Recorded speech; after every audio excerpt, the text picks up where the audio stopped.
대표적인 예가 2000년대 중반에 탈레반 정권이라는 극단적 이슬람주의 통치 체제가 있었는데 네. 굉장히 어려웠죠, 주민들이. 이 사람들이 기대를 어떻게 관리했느냐면 텔레비전을 아예 다 압수를 했다. 이걸 보면은 서양의 민주주의라든가 개방적인 모습들을 보게 되니까 기대가 높아진다 그래서 그 탈레반 정권을 무너뜨린 게 누굽니까? 주민들이 무너뜨린 게 아니에요.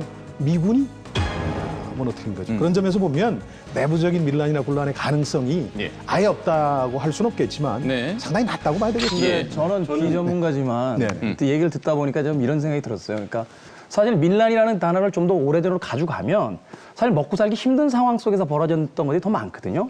그리고 빈부의 격차 속에서 그래도 오늘 하루 열심히 일해서 하루를 먹을 수 있을 만큼의 벌이가 되는 사회에서는 혁명이 일어나니까 되게 힘들어요. 오히려 변화를 원치 않죠. 그래서 가난한 사람들이 오히려 부자들에게 투표하는 이런 현상들이 벌어지는 건데 변화가 일어나면 힘들어지니까. 근데 이 마지막 선까지 무너졌을 때는 그것은 분명히 밀란의 어떤 동력이 될 수 있는 거고 그다음에 구테타라는 건 사실 역사적으로 보면 우연한 사건에 의해서 벌어지는 경우도 굉장히 많아요. 말하자면 앞서서 김정아 씨가 이야기한 것처럼 군부의 어떤 중간 지도자급 되는 사람이 군에 있는 탄피를 팔아먹다 걸렸는데 이게 당장 끌려와서 지금 총살을 당해야 되는 상황이면 이판사판이라는 거죠.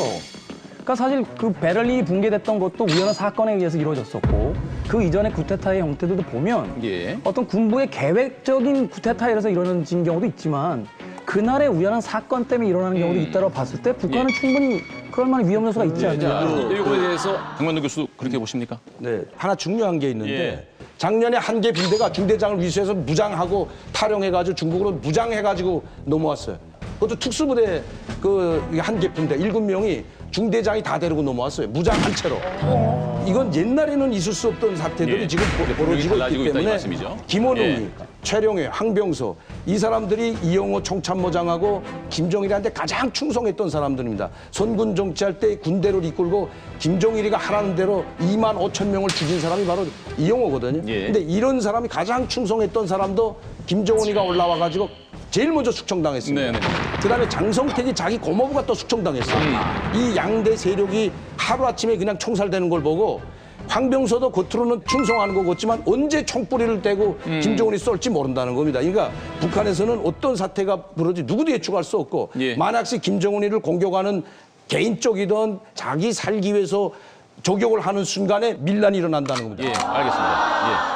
최성국 교수님 지금 어떤 민심 얘기 나왔고 뭐 경제적인 사정이나 예전과는 정말 한번 사회 분위기가 달라졌기 때문에 더 좀 민심이 흉흉할 것 같은데 직접 그거 생활해 보신 입장에서 사실적인 이야기 좀 주신다면? 저는 요즘 북한의 그 변화를 보고 아까 좀 전에 말씀하신 그 김갑수 교수님의 배가 불러야 가능하다 이런 말에 참 공감을 하는 면도 있습니다. 사회주의는 배급체제인데 이 배급체제는 사람의 의식을 바보로 만들어요. 근데 고난의 행군을 겪으면서 배급체제가 완전히 붕괴돼 버렸잖아요. 그러니까 사람들의 이 자기 그 생산 능력이 발달하면서 북한이 지금 좀 옛날보다는 조금 먹고 살기 편하게 됐다고도 볼 수 있어요. 무슨 김정은이가 정치를 잘해서가 아니라 사회주의가 점점 막말로 썩으면서 인민들이 자기 삶을 하는 거죠.